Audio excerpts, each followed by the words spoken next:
I heard I was trending yesterday because people are saying that I was not supporting Taraji. Taraji will tell you herself. I'm just tired of working, being gracious at what I do, getting paid a fraction of the cost. You get tired. I hear people go, you work a lot. I'll have to. So 50 Cent is at it again, this time just blasting Winfrey, saying she's got a thing against black men. Husband and my husband is Sydney, who happens to be my manager.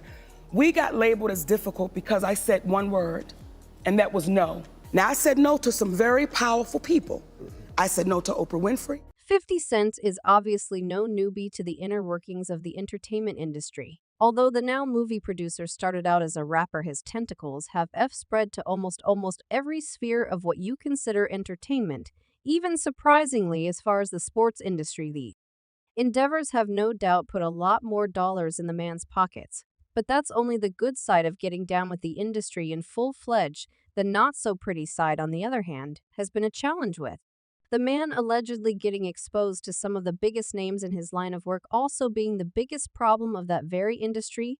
Now, if you've been following news about 50 Cent for years now, you probably already know I'm referring to that very famous presenter. While they've never really been able to see eye to eye, realizing that problems like payment disparities and other forms of marginalization of black actresses in the industry are further enabled by her seems to have done more than strike a nerve in the man's system. Of course, there's the point that he pretty much just broke into the film industry in the past decade, while she has been ruling television since the earliest days of his stardom as a rapper. However, none of these factors seem to be enough reason for 50 Cent to back down in his fight to rid the industry of people who don't have the interest of minorities at heart.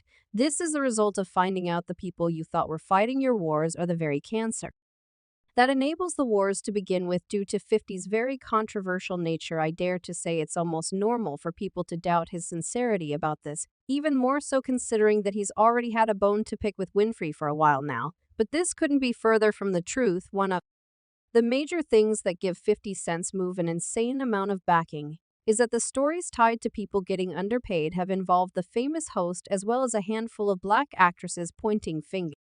So in other times when those people weren't directly pointing their fingers, they made snide comments which painted a clear picture of the woman enabling the strongholds that stand in the way of the battle these women have been fighting.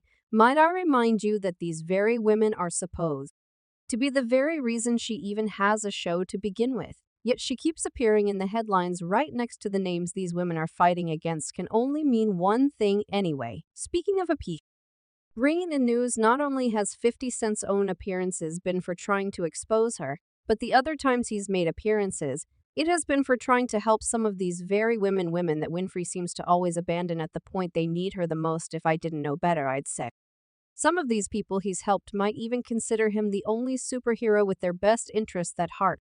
50 Cent came to a comedy show. Didn't call me up and say, he just started posting. Right. I DM'd him.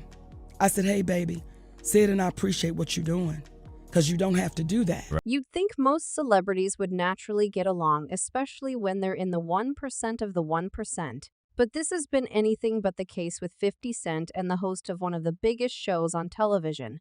I mean, there is a backstory for why he doesn't really like her, but this video is more about 50 Cent's reaction to her railroading black actresses in the film industry again.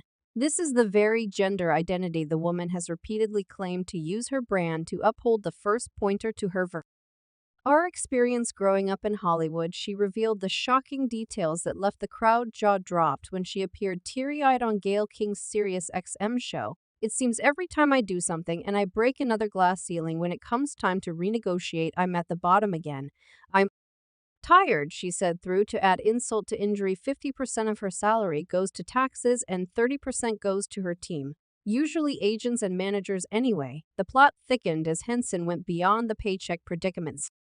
Surprisingly, the seasoned actress found herself auditioning for the role of Suge Avery. Despite the director having her in mind for the part, it was a bitter pill for an Oscar-nominated talent to swallow, an indignity that cut deep into the very fabric of her years-long battle to secure her deserved place in the industry. Henson saw the disaster use audition as more than just a small setback. It represented her ongoing battle to move up the Hollywood social scale, even after receiving praise for her role in The Curious Case of Benjamin Button Empire, and Hidden Figures, as well as Emmy nominations for her powerful portrayal of Cookie Henson, argues that she and other Black actresses are still stuck on the bottom rung and do not receive the same level of recognition and compensation as their counterparts in comparable roles, even while the red carpet was unrolled for Halle Berry's historic Oscar victory in 2002 for Monsters Ball. It seems that from then, Black actresses are mostly limited to supporting on parts, and Henson's exclusion from being considered for lead actress in the film Hidden Figures continues to be a sore spot and a reminder of that ongoing struggle in a vulnerable moment. The actress poured out her frustrations, challenging the industry's complacency. "I've been getting paid, and I've been fighting tooth and nail every project to get that same freaking quote. And it's a slap in the face when people go, 'Oh, girl, you work all the time, you always working.' Well, god damn it, I have to, it's not.